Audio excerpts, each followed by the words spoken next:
Welcome back to Crime Documentary Files. Today's case took place in a large town in Jianfeng County, located in the southern part of Hubei Province's Enshi Autonomous Prefecture. On the afternoon of October 26, 2010, the Jianfeng County Police Command Center suddenly received an emergency call. The caller was a middle-aged man named Liang Zijun. According to Zijun's statement, he suspected his house had been broken into and his wife had mysteriously disappeared. About 30 minutes after receiving the report, Jianfeng County Police quickly arrived at the scene. Zijun's residence was located at Building 1, Yanhei Road, in the old Planning Commission residential area of Jianfeng County. It was an ordinary 3-bedroom apartment. According to Zijun's statement, before the incident, he had gone to the Enshi city area and didn't return home until the following afternoon. When he first entered, he didn't notice anything unusual as the lights and TV in the living room were still on. But when he went into the master bedroom, Zijun found the room in chaos. Clothes were scattered on the bed, and the drawers of the dressing table and bedside cabinet were all open. Zijun said he tried to call his wife Zhang Shuni, but discovered her phone was turned off and couldn't be reached. Faced with this strange situation, Zijun had no choice but to call the police. At the chaotic scene, investigators began their examination. They discovered a horrifying sight in the closed wardrobe in the master bedroom. Among the colorful clothes, they found a barefoot-wearing jeans in a curled-up position. The police felt a chill run down their spines. After pushing aside the clothes, they found a female body with closed eyes, a pale face, and no signs of life. "Shuni! Shuni!" The police heard screaming in their ears as Zijun suddenly ran to the wardrobe, sobbing. The woman's body in the closet turned out to be his missing wife, Zhang Shuni. Due to the homicide, technical officers and forensic experts in charge of examining evidence also arrived at the scene. Through initial examination, forensic experts found that the victim Shuni was fully clothed with no signs of sexual assault. However, there was a wound on the back of her head caused by a hard object, suggesting that the perpetrator might have suddenly attacked Shuni from behind. Additionally, there was a clear strangulation mark on the victim's neck. Therefore, forensic experts speculated that she had been strangled to death with a rope or similar object, resulting in death by asphyxiation. However, at the crime scene, technical officers couldn't find any suspicious murder weapons. The only thing they found was a blood-stained cloth hidden in the bedroom wardrobe. Technical officers speculated that this cloth was likely used by the perpetrator to clean up the crime scene. Although they collected many fingerprints in the room, subsequent analysis revealed that these fingerprints belonged to the victim Shuni and her husband Zijun. These signs suggested that the perpetrator might have worn gloves and deliberately erased some criminal traces at the scene after the murder. Due to the numerous signs of ransacking, investigators initially suspected this might be a burglary, followed by the elimination of witnesses. However, subsequent examination results showed this was a very illogical burglary scene. Although the belongings in the master bedroom were thoroughly ransacked, strangely, most of the gold and silver jewelry in the bedside cabinet and the cash in the wallet remained intact, untaken. The perpetrator seemed to be looking for something more important. Through Zijun's careful comparison, only 3 items were missing from the scene. These were a wedding ring, a pair of earrings, and Shuni's mobile phone. The total value of these items was less than 5,000 yuan, about $700. This strange situation naturally made the police very suspicious. If the perpetrator was a thief, why would they leave behind expensive gold and silver jewelry and cash, only taking a phone and a few pieces of the victim's jewelry? Was it because they panicked during the crime and forgot their original purpose? But if so, why could the perpetrator still calmly clean up the scene without leaving any fingerprints or clues? To find clues, technical officers also carefully examined the doors and windows at the scene. The result was that all doors were intact with no signs of forced entry. Even the cobwebs and dirt on the outer wall and drainage pipes were undamaged. Even the dust on the windowsills remained intact, with no traces or wipe marks. These details showed that the perpetrator didn't enter the scene by climbing or breaking in. Combining all these clues, the police had an initial profile of the perpetrator. First, the perpetrator might have entered the scene easily, likely someone known to the victim or someone she didn't guard against. Second, the perpetrator had strong anti-investigation capabilities, possibly someone with a prior criminal record. Third, the perpetrator wasn't simply motivated by theft, but might have had other motives. Based on these initial profiles, the police decided to conduct a comprehensive investigation into Soo-yeon's social relationships. As a result, they quickly discovered several very strange situations. After the incident, Soo-yeon's body was quickly taken to Shanfeng County Police for more detailed examination. News of her murder at home gradually spread throughout the area. With her beautiful face and natural singing talent, Soo-yeon was considered a renowned folk singer in the Enshi Autonomous Prefecture. She often appeared performing on local media. Therefore, local people were very curious about Soo-yeon's mysterious death. But no one knew what she had gone through on the night of the incident. Regarding his wife's sudden death, Tae-yun also seemed very surprised. According to his statement on the evening of the incident, he had called Soo-yeon, and everything was normal then. She was alone at home watching TV while embroidering cloth shoes. Through examination, the forensic doctor determined the time of death to be between 10 p.m. and 11 p.m. on the night of the incident. However, this precise time frame made the Shanfeng police feel very strange. Because if the perpetrator was an intruder with the purpose of theft, they would surely choose midnight to act, not when the homeowner wasn't yet sound asleep. In other words, the female singer Soo-yeon might have been killed out of hatred or love affairs. However, regarding this bold speculation, Soo-yeon's mother Chen Young-fung disagreed. According to Mrs. Chen, her daughter was very gentle and had never had conflicts or grudges with anyone. Although Soo-yeon had a previous marriage, she had divorced peacefully with her ex-husband, without any emotional conflicts. Through subsequent investigation and interrogation, the police learned that Soo-yeon's mother, Mrs. Chen, also had complex social relationships. In Hubei Province's Enshi Autonomous Prefecture, she was a highly skilled Tujia ethnic embroidery artisan and a representative of Hubei Province's intangible cultural heritage. Usually, Mrs. Chen ran a Tujia embroidery workshop, and Soo-yeon often came to help at the workshop. She was the successor her mother carefully trained. But Mrs. Chen could never have imagined that her beloved daughter would be suddenly murdered at home. As the investigation deepened, police conducted a comprehensive investigation into Soo-yeon and Tae-yun's social relationships. All those possibly related to the case were interrogated and checked in turn. However, these relatives and friends all provided alibis for themselves. On the afternoon of the second day after the incident, the investigation had reached a deadlock. And at this moment, the police suddenly came up with a bold investigative direction. They discovered that as the victim's husband, Tae-yun appeared too calm during the investigation. He didn't seem like someone who had just suffered the pain of losing his wife. Based on this suspicion, the investigators first met with Mrs. Chen and asked about her son-in-law Tae-yun's daily behavior. As a result, Mrs. Chen once again strongly disagreed with the police's suspicion. According to her account, around May 2009, Soo-yeon had met Tae-yun. Shortly after that, they got married. In her impression, Tae-yun was a caring, filial, and considerate son-in-law. Whenever Soo-yeon felt unwell, he would always put aside his work and return home to take care of her attentively.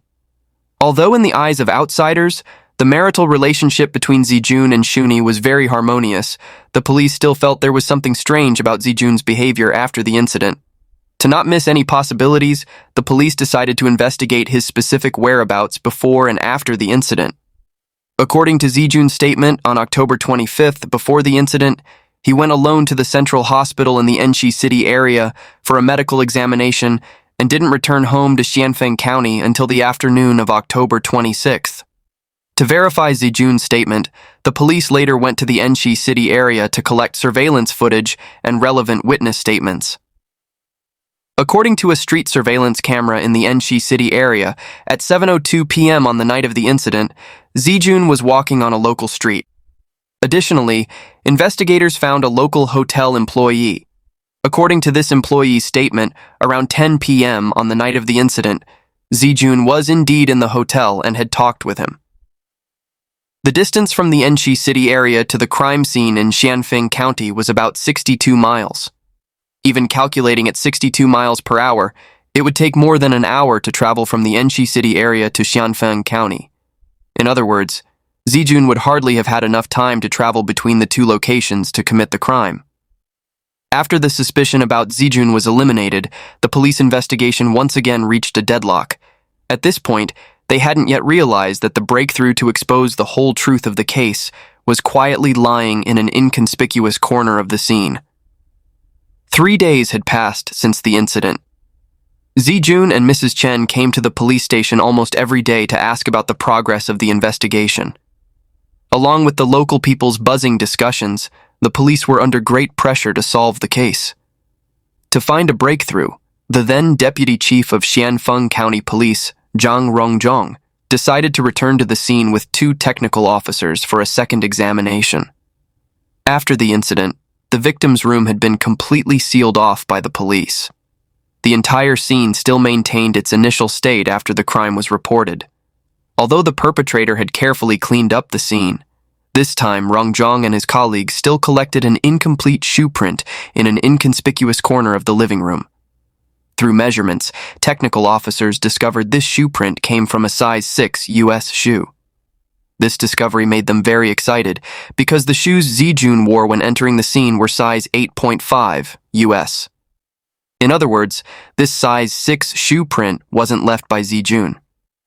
Based on previous profiles of the perpetrator, the police decided to once again summon all acquaintances around Shuni and Tae-yun for trace analysis and comparison. This included Shuni's ex-husband, Tae-yun's ex-wife, and several relatives and friends from both sides, totaling more than 20 key suspects. However, after comparison, all these people were eliminated because their shoe sizes were all larger than size 6. Although such extensive screening didn't bring any breakthrough clues, the police still firmly believed that this incomplete shoe print must still contain some undiscovered clues. Therefore, Rongjong specially invited a footprint expert from the Hubei Provincial Police Department, Meng Xiaopin, to help analyze the clues. Xiaopin carefully observed this size 6 shoe print and quickly discovered something unusual. Xiaopin explained to the task force members that in this shoe print, the toe, front shoulder, and heel all had clear pressure marks, but the arch was in an empty state with no pressure marks. This situation showed that the person who left the shoe print must have been wearing shoes too small for their feet. In other words, the shoe size that the perpetrator usually wore must be larger than size 6. Xiaopin believed the perpetrator's actual shoe size must be around size 8 US, age above 35, height between 5 feet 5 inches and 5 feet 7 inches, weight between 143 and 154 pounds, with a medium slightly thin build. The perpetrator, deliberately wearing small shoes to disguise footprints, showed they had some understanding of Chinese police criminal investigation methods. But what they didn't know was that Chinese police had reached a high level in examining and analyzing traces and footprints. Moreover, afterward, Xiaopin went to the scene and sprinkled powder on the floors of the rooms. Although the perpetrator had used cloth to wipe before, some remaining blood stains and footprints on the floor gradually appeared. Based on these hidden footprints, technical officers quickly restored the perpetrator's general movement route in the room. The place with the most hidden footprints was the living room of the scene. This showed that the perpetrator had carried out the killing here. Afterward, they had moved the body into the master bedroom and hidden it in the wardrobe. Additionally, bloody footprints also appeared in the dining room and adjacent bathroom. From this, technical officers deduced they had gone to the bathroom to get a cloth for wiping and then proceeded to clean up the scene. From these movement routes, it could be seen that the perpetrator was extremely calm. However, Xiaopin was still confident in promising the police that as long as they found all suspicious persons, he could identify the perpetrator within 2 hours. Therefore, the police again summoned more than 20 suspects who had been screened before, had them wear size 6 shoes, and took their footprints. However, after Xiaopin compared them one by one, the footprints of all suspects didn't match in terms of pressure points and shape. Could the police have missed any other relatives or friends? Time passed to October 31st, 2010. 7 days after the incident. They decided to return to the scene for the third time. At the scene, Rongjong and his colleagues accidentally saw Shuni and Zijun's wedding photos. These photos made them think of something called a gift money register. The so-called gift money register is when two people get married, those who attend the wedding record the amount of money they give as gifts in a register. In other words, in Shuni and Zijun's gift money register, there must still be records of many relatives and friends' names, and the real perpetrator might be hidden among them. Following this investigative direction, investigators quickly found Shuni and Zijun's gift money register. However, they discovered a very strange situation. In this register, a corner of one page had been torn off. Based on the size and arrangement of characters on the page, the torn-off part must have contained about 5 to 6 names. To clarify exactly what these names were, the police again found Zijun to assist in the investigation. However, due to the large number of wedding attendees, Zijun couldn't remember at that time. And at this moment, Rongjong and his colleagues thought of something else. Usually, before holding a wedding, people would make a list of relatives and friends to invite. Although this invitation list didn't necessarily have to completely match the later gift money register, the initial draft might contain more names. Therefore, the police immediately acted and found an original draft of the gift money register in a paper box at the scene. Through careful comparison, Shanfeng police discovered that 7 people appeared in this original draft but weren't recorded in the official gift money register. After screening each person afterward, finally only one suspicious subject remained, named Lu Hushan. Although the original draft still recorded his phone number, this phone number could no longer be contacted. This mysterious situation increased the police's suspicion. But who was Lu Hushan? The police asked relatives of both Shuni and Zijun, and all said they didn't know him. Next, the police searched for the name Lu Hushan in the population information system, but strangely, there were no registration records of him in the local population information. Based on previous case-solving experience, investigators began using some homophonic and similar-sounding words to search more broadly. As a result, they luckily found a middle-aged man named Lu Fushan. However, relatives of Zhang Shuni and Liang Zijun still claimed they didn't know Lu Fushan. Through subsequent investigation, they learned that Lu Fushan was 32 years old and was originally a folk artist. Usually, he mainly did performances like lion dancing and dragon dancing. But later, due to business failure, he had no stable income and owed several $1,000s. 2 days later, police went to Fushan's residence and found he wasn't home. But on the floor, they still collected some shoe prints. Through subsequent analysis and comparison, technical officers were surprised to discover that among them were 2 shoe prints that completely matched the size 6 shoe prints left at the crime scene. This unexpected clue came too suddenly. The police basically determined that Fushan was highly suspicious of committing the crime, although his motive for the crime was still a mystery.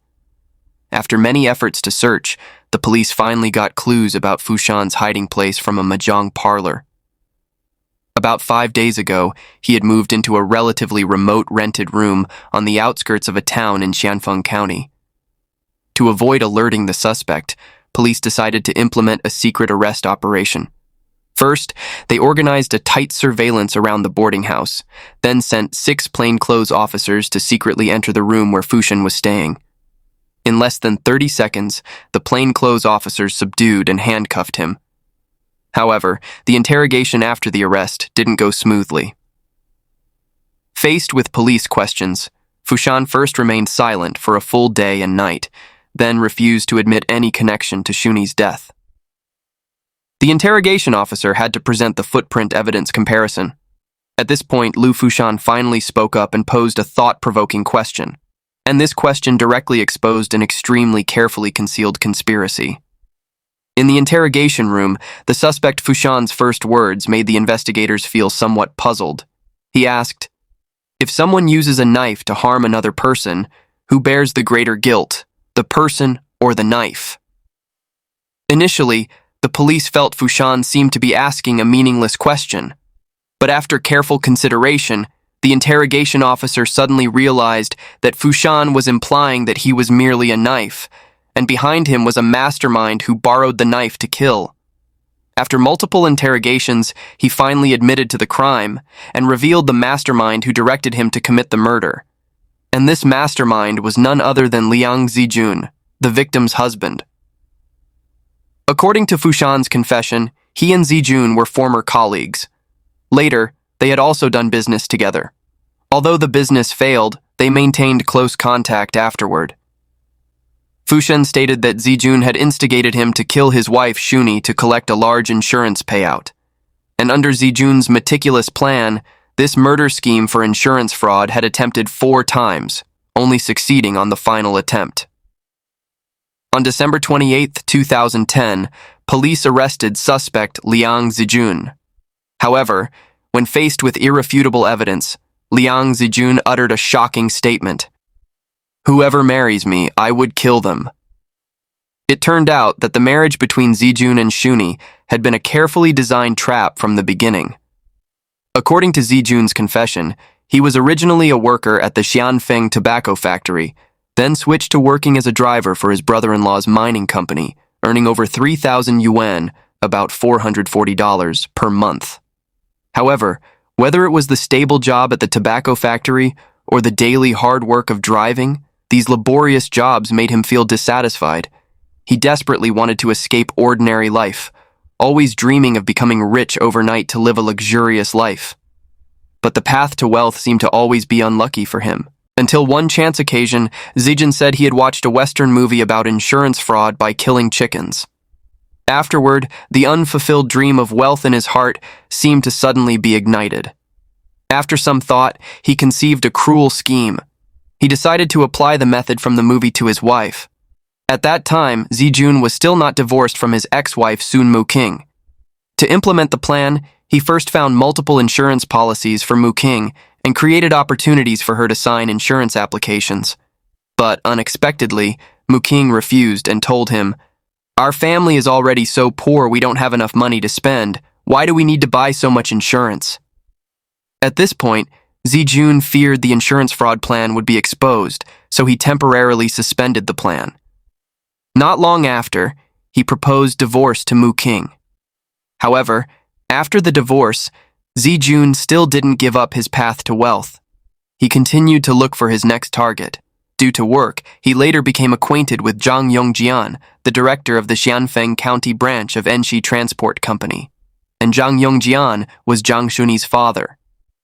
At that time, Shuni was already divorced. After her first failed marriage, she had returned home to Xianfeng County from Guangzhou City in Guangdong Province.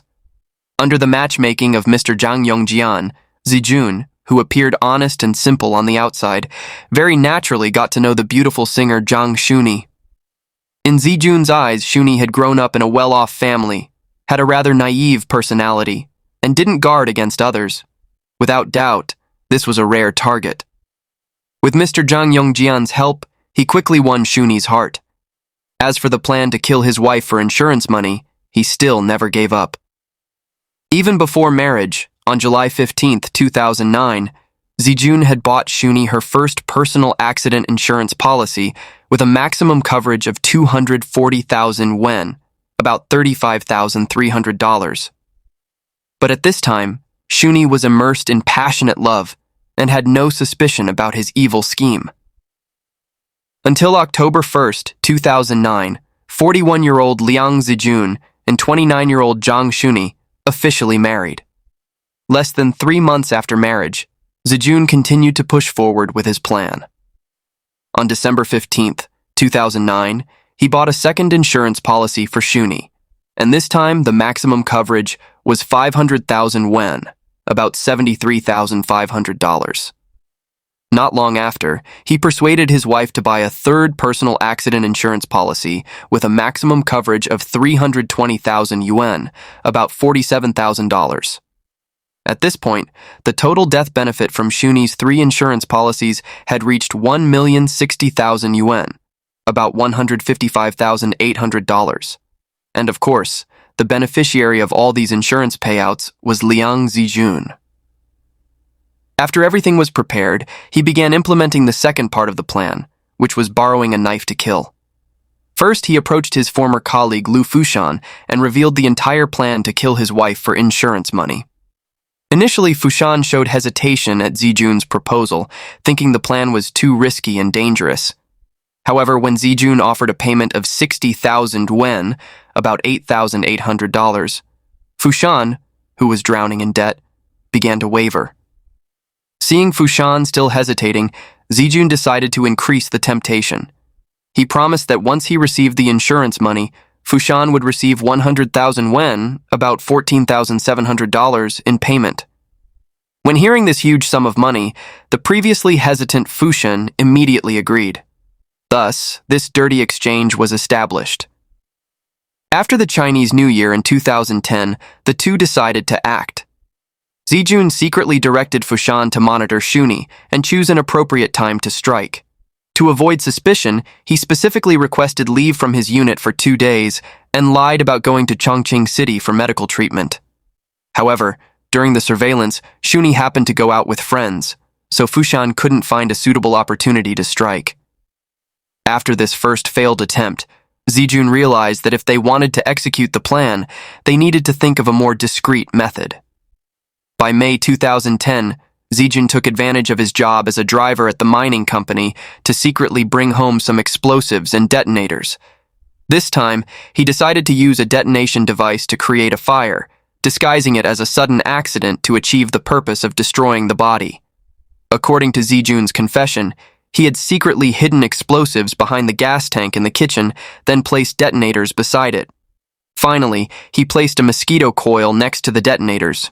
The plan was to secretly light the mosquito coil, and its spark would ignite the detonator, finally causing the explosives and gas tank to explode, creating an explosion that would appear to be caused by improper gas use. After preparing everything, Tae-yun once again took sick leave and left Jianfeng County.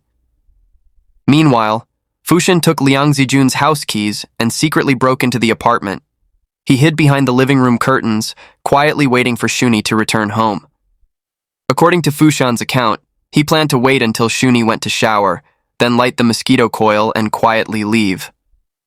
Unfortunately, that evening, due to working overtime, Shuni didn't return home until 2 a.m. Waiting for too long made Lu Fushan completely lose patience, and without waiting for Shuni to fall asleep, he hastily went to the kitchen to light the mosquito coil. However, he unexpectedly made too much noise and caught Shuni's attention. She thought there was a thief and quickly called Tae-yun. At this point, Tae-yun knew the plan was about to be exposed, so he immediately comforted Shuni to stay in the master bedroom, lock the door, and not come out. Then he notified Fushan to quickly retreat. The meticulous plan failed again, and Tae-yun could only wait for the next suitable opportunity. But he worried Shuni would discover the detonation device in the kitchen, so he decided to abandon this action plan and secretly remove the explosives and detonators. Not long after, Tae-yun thought of an easier murder plan. He wanted Fushan to secretly break into his house, first kill his wife Shuni with a weapon, then stage the scene as a burglary followed by witness elimination. This way, local police would view it as a theft murder case.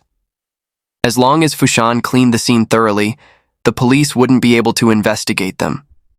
Therefore, on August 13, 2010, Tae-yun, while away, once again directed Fushan to act. Around 1 a.m. that day, Fushan took Tae-yun's house keys, intending to quietly open the door. But unexpectedly, the vigilant Shuni had locked the door from inside. The third attempt at action ended in failure. Time passed to October 2010, seeing that the 3 insurance policies he had bought for Shuni were about to expire, and the chance to receive the huge compensation was about to slip away. Tae-yun became increasingly anxious. After 3 previous failed attempts, Tae-yun realized that having Lu Fushan secretly break in was no longer feasible. So he changed the plan, this time deciding to let Fushan enter his house openly. On October 25, 2010, Tae-yun once again used the excuse of going for medical treatment, traveling alone to the Enshi City area to create an alibi for the time. Before leaving, he specifically instructed his wife. "Tonight, a friend will come to pick up a bank card. I've left it in the drawer under the coffee table in the living room. Just give it to him." At this point, Shuni didn't think much of it, completely trusting her husband's arrangement. And this seemingly normal arrangement would create a perfect opportunity for Fushan to strike. Additionally, Zijun told Lu Fushan to definitely wear large-sized shoes, saying this could mislead the police investigation. However, when preparing the shoes, Lu Fushan found that large shoes were easy to slip off, so he had to choose a pair of small shoes that didn't fit. Around 9 p.m. that night, Fushan wore a backpack prepared to go to Shuni's house. In the backpack, he had prepared an iron hammer and rope. Following Zijun's instructions, Lu Fushan skillfully avoided the surveillance cameras around and arrived at Shuni's house to ring the doorbell. After entering, Shuni welcomed Fushan warmly without any suspicion. But just as she bent down to get the bank card, Fushan quickly pulled out the iron hammer, striking hard at the back of her head. After a loud noise, Shuni fell to the ground before she could react. At this point, Fushan took out the rope to finish off Shuni. The frenzied murder happened so quickly and unexpectedly that poor Jang Shuni, until her final moment, never knew that all of this was a long-planned conspiracy by the husband she trusted. After interrogation, Fushan pointed out the location where he disposed of the murder weapons, and the police successfully found the hammer. On September 23, 2011, the Enshi Autonomous Prefecture Intermediate People's Court issued its first instance verdict. Defendant Liang Zijun was sentenced to death for the crime of intentional homicide. Defendant Lu Fushan was sentenced to death with a 2-year reprieve for the crime of intentional homicide. Next, we'll explore a case that occurred on Gumodo Island in Yeosu City, Jeollanam Province, South Korea. The main characters are a remarried couple. The husband, Park Tae-yun, 50, worked as an insurance consultant. His wife, Kim Soo-yeon, 47, was a restaurant server. The couple lived in downtown Yeosu. One day in 2018, they drove to Jipu village on Gumodo Island for a trip when tragedy struck. At 10:56 p.m. on Monday, December 31st, the Yeosu 119 Safety Center received a desperate emergency call. On the other end was a woman's panicked voice screaming, "Help me! I can't open the door or windows. It's too dark. I can't see anything. The car is sinking. It's sinking." The dispatcher urgently asked for the woman's location, but she was clearly too panicked to hear the operator's questions, only repeatedly asking what to do. The call lasted about 4 minutes before the woman stopped speaking. After that, the sound of gurgling water could be heard before the call disconnected. The dispatcher realized the situation was dire and quickly traced the call location through the phone signal. They quickly determined the call came from a dock near Jipu village in central Gumodo Island. The rescue team immediately departed for the scene. When they arrived, the scene was crowded with curious locals buzzing with conversation. A man sat crying desperately on the dock. It was Tae-yun. Seeing the rescue team, Tae-yun grabbed onto them like a lifeline, saying in a hoarse voice, "Please save my wife. She fell into the sea." Soo-yeon, Tae-yun's wife, was 47 years old, born into an ordinary family in Yeosu City with several siblings. She left school early to work and met her first husband through friends' introductions. From her first marriage, she had a son and daughter, both living with her. Soo-yeon was working at a restaurant in Yeosu, and it was here that she happened to meet Tae-yun, a single father 3 years her senior. Their conversations seemed endless, and they gradually developed feelings for each other. On December 6, 2018, Soo-yeon divorced her first husband, but just 4 days later, she registered her marriage with Tae-yun. After holding a simple wedding, they began their new life together. Initially, everything was developing positively, but unexpectedly, less than a month after marriage, Soo-yeon met with disaster. At the dock, Tae-yun sobbed, describing Soo-yeon as a gentle woman who always cared for him. They had worked hard to build their new home together, never expecting such a tragic accident. The rescue workers patiently consoled Tae-yun, though they knew that with the time that had passed, his wife's chances of survival were very slim. Tae-yun explained that he and his wife had only been married a short time and were still in their honeymoon period. That afternoon, the last day of 2018, his wife had suggested going to Jumoto Island to watch the first sunrise of the new year. So the couple drove from downtown to Jumoto Island. They visited Yecheon Dock and Uhak Dock for sightseeing, then moved on to Jipu Village. Instead of booking a hotel, they decided to drive to the dock near the village and sleep in the car while waiting for the New Year's sunrise. By 10 p.m., Soo-yeon was sleeping in the passenger seat. Tae-yun wasn't sleepy, so he went out to smoke. During that time, he checked if the tires had enough air. When he reached the right rear tire, for some unknown reason, the car suddenly began slowly sliding forward. He realized something was wrong and quickly tried to grab the door handle, but it was futile. It turned out their parking spot wasn't level, with a slope nearby, and soon the car had slid to the sloped area. He rushed to the passenger side, trying to open the door to wake his deeply sleeping wife, but found the doors were locked and couldn't be opened. At this point, Tae-yun was banging on the car window and calling Soo-yeon's name, but his wife couldn't hear him at all. Thus, he was forced to watch helplessly as his wife and the car slid into the sea. In that moment of panic, he completely froze, not knowing what to do.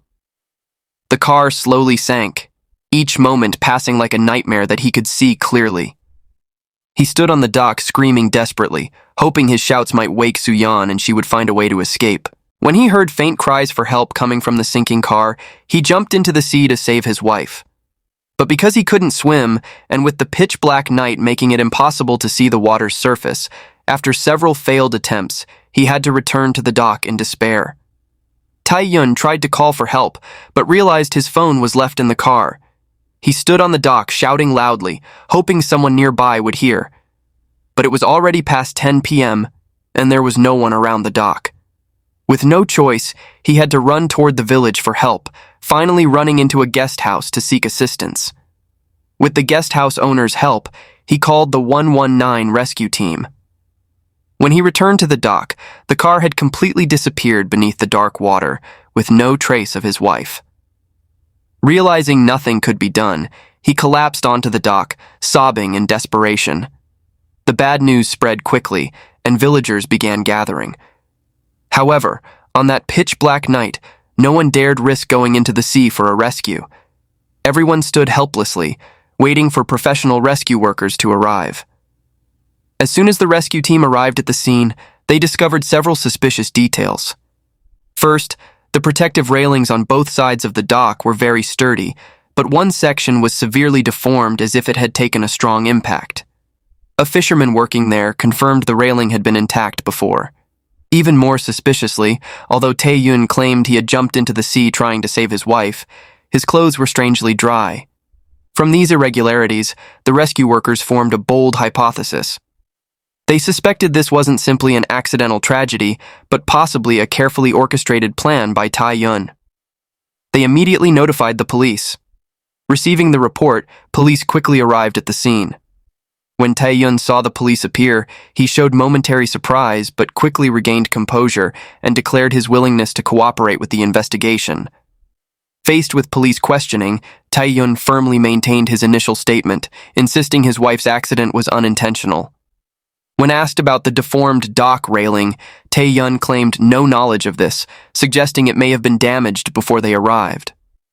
Later, police visited the guest house where he had called for help to investigate. The guest house owner's testimony raised more suspicions. According to the owner, when Tae-yun appeared to ask for help calling rescue services, his demeanor was extremely calm, showing no signs of panic or worry.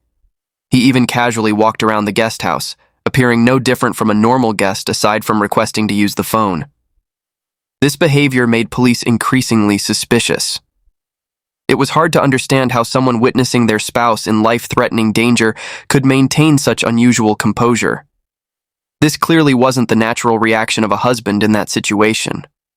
When confronted, Tae-yun defended himself, saying his wandering around the guest house was to look for any rescue equipment that might be useful. He insisted he was actually very panicked, but tried to suppress showing it externally. In such an emergency situation, I had to stay calm. Otherwise, who could my wife rely on? Tae-yun explained. However, these justifications failed to convince the police. To uncover the truth, they decided to check surveillance camera footage from the dock. Unfortunately, the cameras didn't capture the car sliding into the sea, nor the moment Tae-yun allegedly jumped in to save his wife. The only thing captured was Tae-yun walking alone toward the guest house at 10:57 p.m. that night. Through the surveillance footage, police saw him leisurely walking toward the village, completely unhurried, his clothes appearing dry, as if deliberately taking his time, purposely not wanting rescue teams to arrive too quickly.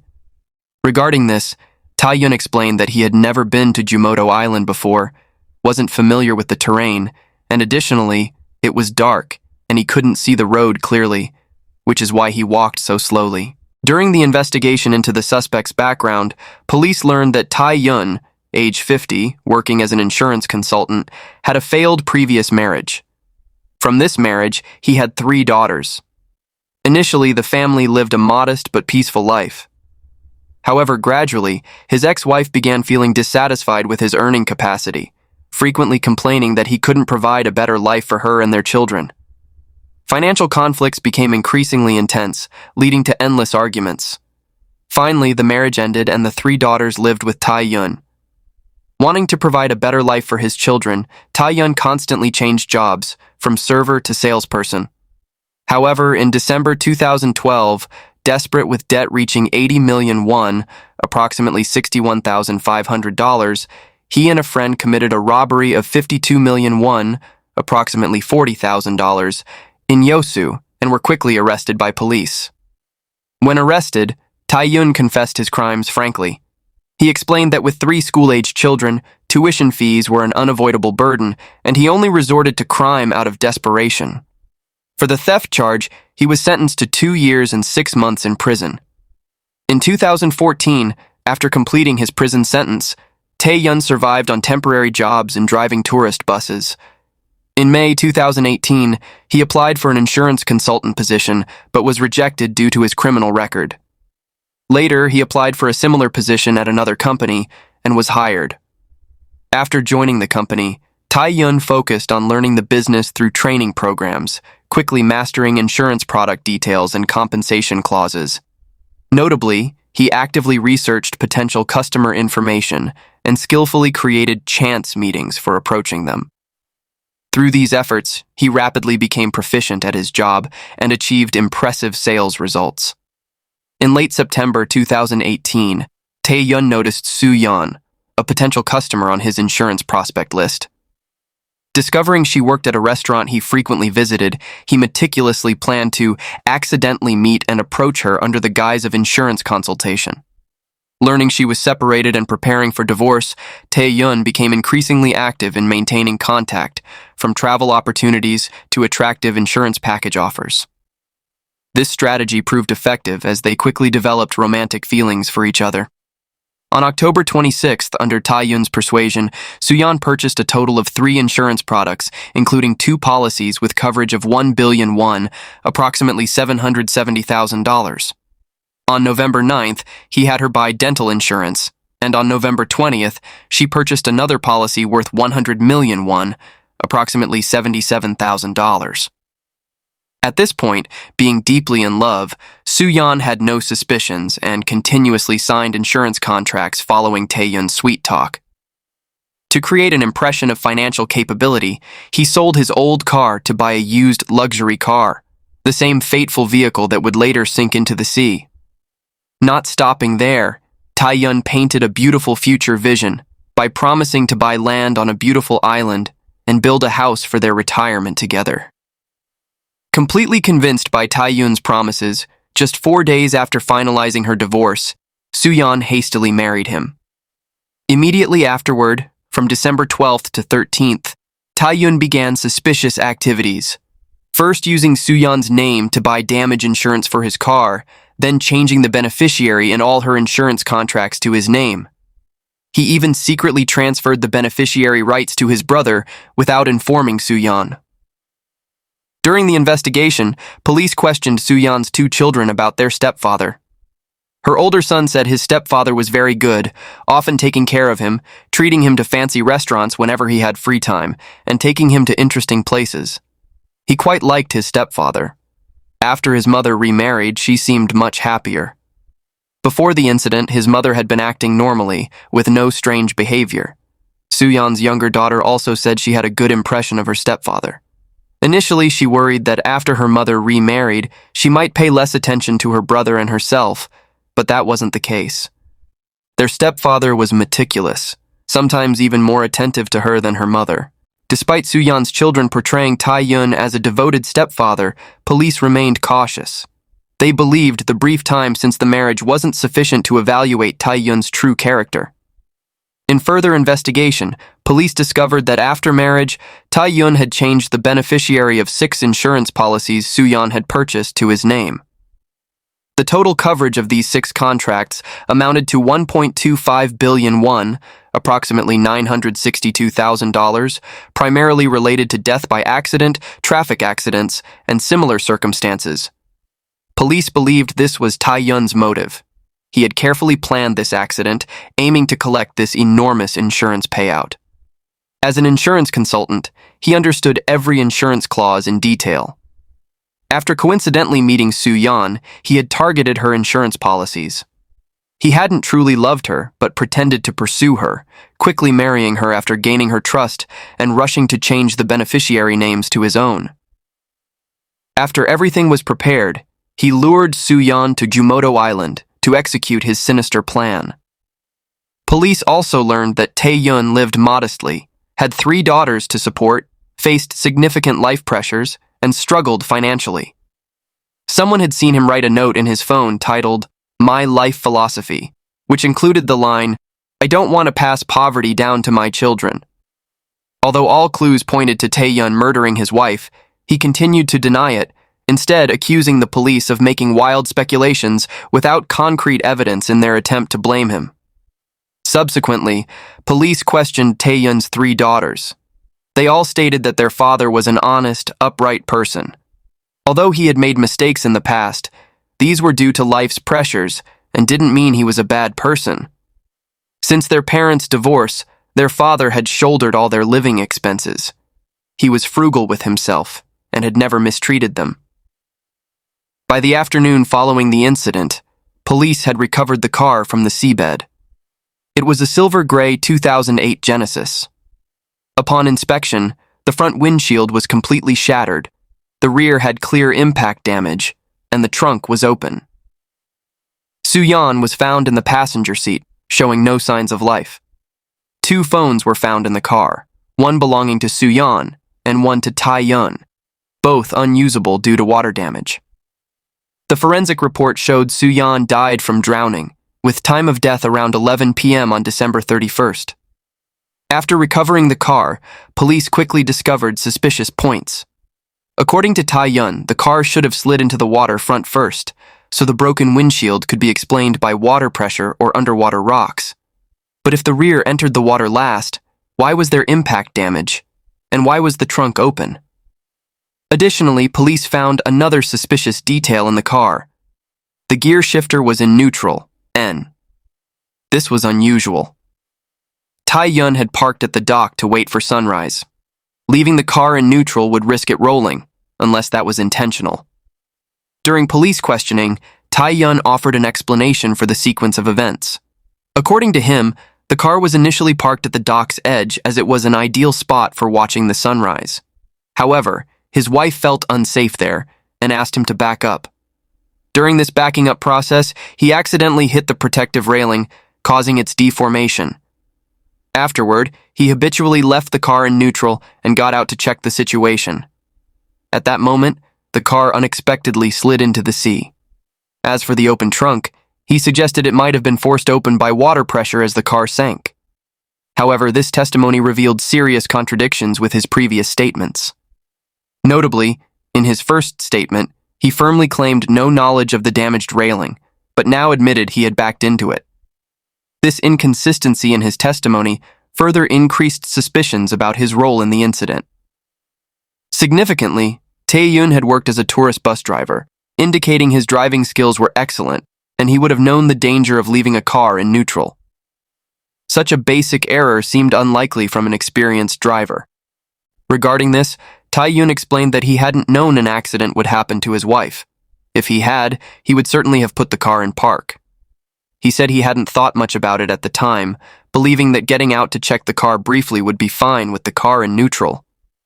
Who could have known that one moment of carelessness would lead to tragedy? He suggested strong sea winds combined with the slope might have caused the car to slide gradually. This explanation didn't reduce police suspicions. There was another suspicious detail about the car. One of the rear windows was open. Measurements showed a 2.75-inch gap. If all the windows had been closed when the car fell into the sea, it wouldn't have sunk immediately. However, with an open window, water would quickly flood the passenger compartment, causing the car to sink rapidly. At the time, Soo-yeon was in the passenger seat. If she had felt hot and wanted to open a window, she would likely have opened her own window.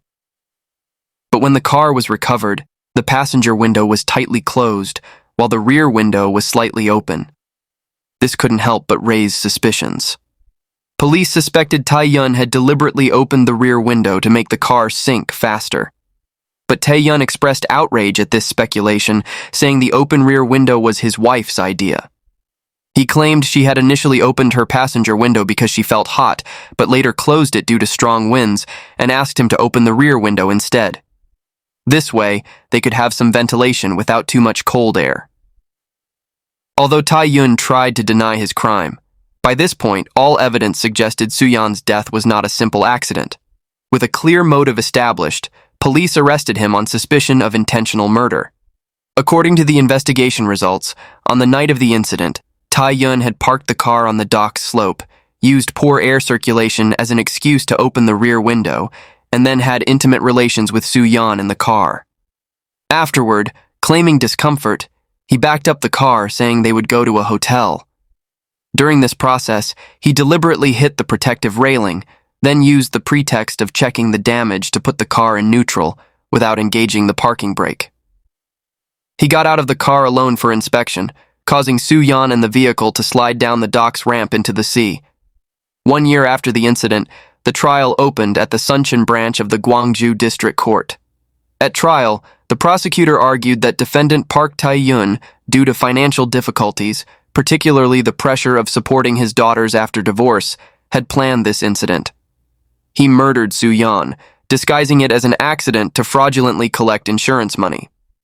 On December 31st, 2018, Tae-yun had lured the victim to Jipu Village Dock on Gumoto Island under the pretense of watching the sunrise. He then deliberately backed into the dock's protective railing, shifted to neutral, and got out to check the situation.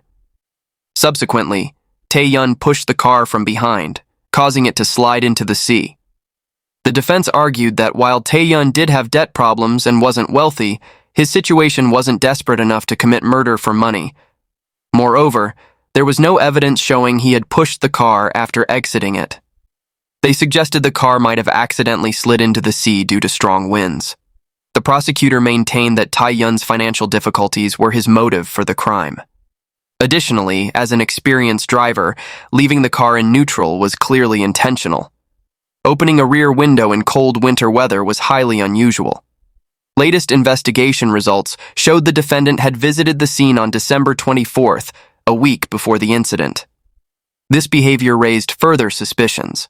The car couldn't have slid into the sea without external force, further proving the unnatural nature of the accident.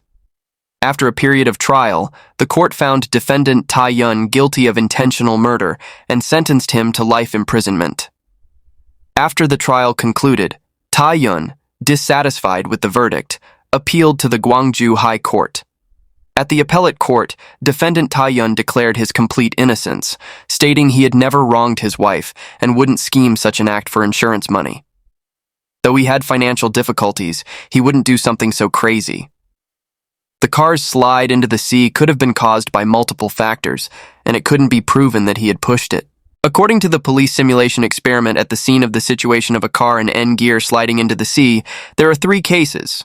The first case is the car is parked on a flat surface. If it slides, it is because someone intentionally pushed the car.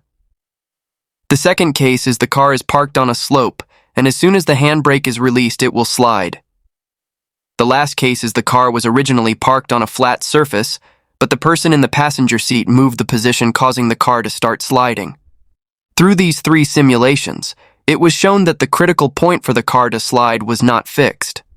The appellate judge concluded that defendant Park Tae-yun lacked sufficient financial motive to murder Soo-yeon, and there were multiple possible scenarios for the car sliding into the sea.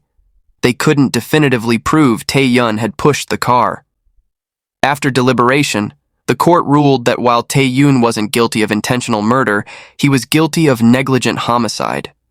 Based on the Special Act on the Treatment of Traffic Accidents, the appeals court overturned Tae-yun's life sentence and instead sentenced him to 3 years in prison. Still dissatisfied, Tae-yun appealed to the South Korean Supreme Court.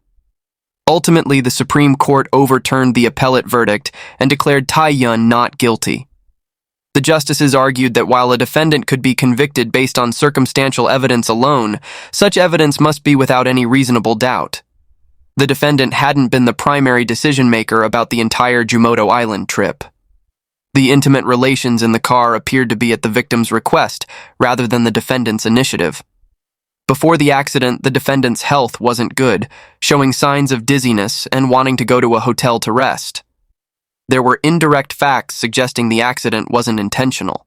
Therefore, the evidence presented by the prosecution didn't meet the required standard, leaving room for reasonable doubt. Additionally, there was no other evidence that could convict the defendant. After being freed, Tae-yun immediately took the insurance contracts to the insurance company demanding compensation, but was denied. The insurance company believed Tae-yun likely murdered Soo-yeon, arguing her death wasn't accidental and therefore refusing to pay.